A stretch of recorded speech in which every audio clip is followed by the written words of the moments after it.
Hello everyone. In today's session, we will see few probability terminologies. Those are being used in probability theory. So it will be helpful to you while studying probability related concept, probability theories.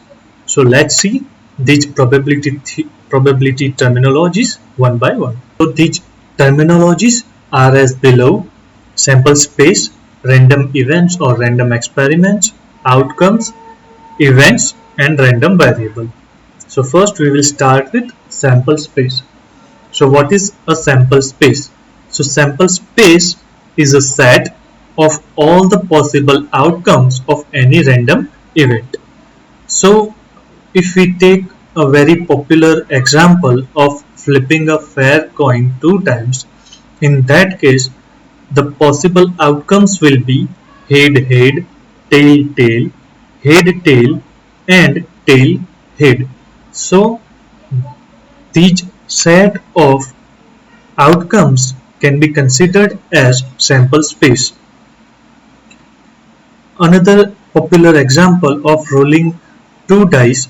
So if we take this example, in that case the possible outcomes will be permutation and combination of 1 to 6 numbers. So like 1 1 2 2 1 2 1 3 1 4. So all these combination will be considered as my sample space. Generally this sample space being denoted by omega. In some cases it is being denoted as capital S. So sample space is set of all the possible outcomes of any random event. So if we flip a fair coin one time only, in that case my possible outcomes will be head and tail only. Next is random event.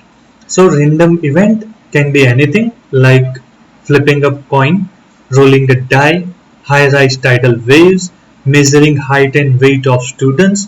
So all these examples are of an event. So an event can be anything which you are observing in your day-to-day life. Next is outcome. So the end result that we will get at the end of any random experiment, any random event can be considered as an outcome. So individual component of the sample space can be considered as the outcome. If we flip a fair coin single time, so at that time my possible outcomes will be either head or tail.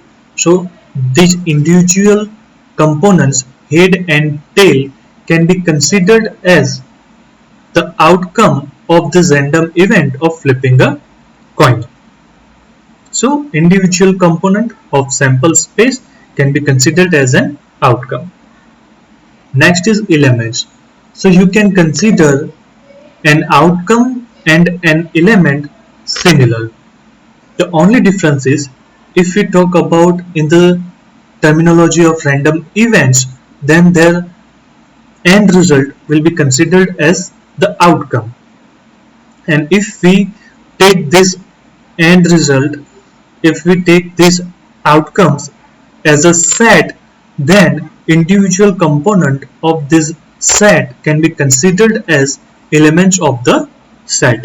So over here, if we flip a coin single time, then my possible outcomes will be head and tail. So over here, individual component of this set, head and tail, are outcome of my this random event of flipping a coin, as well as are the elements of this set of head and tail. A random variable, as name implies, its values are unknown or undefined until and unless any random event happens. It is a variable which represents numerical values belongs to the real numbers for each possible outcome of the random experiment. It is generally denoted by capital letters such that capital X, and its domain is sample space. So we can say that random variable is a function of sample space which maps all the possible outcomes of sample space to the real numbers. How? That we will see in the next slide. So over here, consider flipping a fair coin 2 times.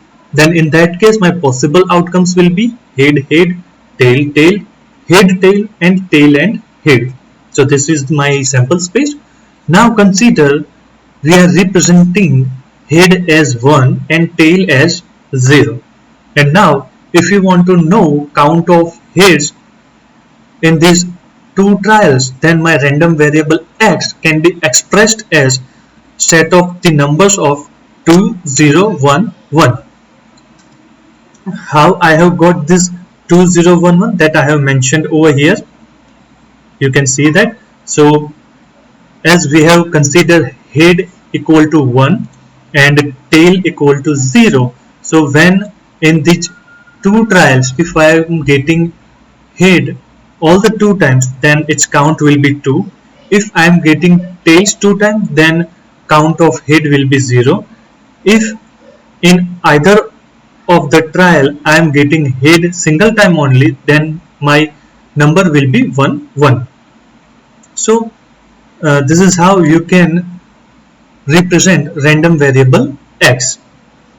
So over here we have mapped all the possible outcomes of our random event flipping a coin to the real numbers.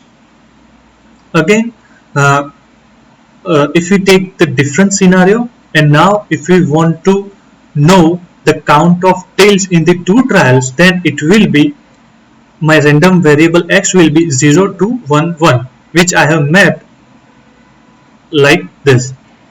Another example is if we roll 2 dice, then my possible outcomes will be, as I have mentioned earlier, it will be combination of 1 to 6 numbers.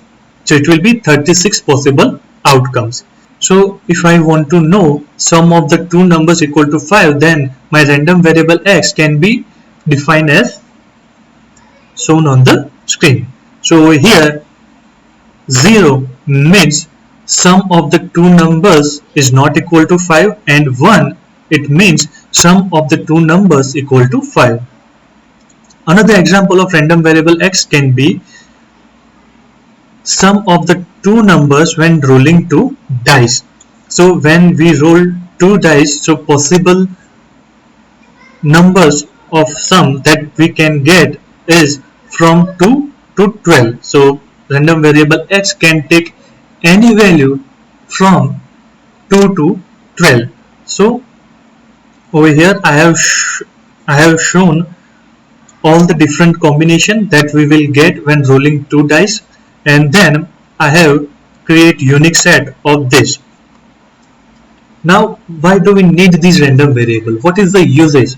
So instead of saying like probability of getting exact 2 heads while flipping 2 coins, instead of this textual representation of probability, we can say that probability x equal to 2. The another example could be probability of people's height in the range of 5 feet to 6 feet in India. Instead of saying this textual nomenclature, we can say that probability of x being greater than or equal to 5 feet and less than or equal to 6 feet. So this is one of the uses of random variable. So in summary, we can say that random variable x is a function of sample space which maps all the possible outcomes of random event to the numerical one, which belongs to the real numbers. And random event can be anything which you are observing in your day-to-day life, like flipping a coin, rolling a die, and anything. So if we take event of flipping a fair coin single time, then my possible outcomes will be head or tail, and it will be denoted by sample space omega, and x can be written as set of 1 or 0, considering head as 1 and tail as 0. Over here, head and tail can be considered as the outcomes of the event as well as elements of the set. So that's it for the day. Thank you everyone for watching this video.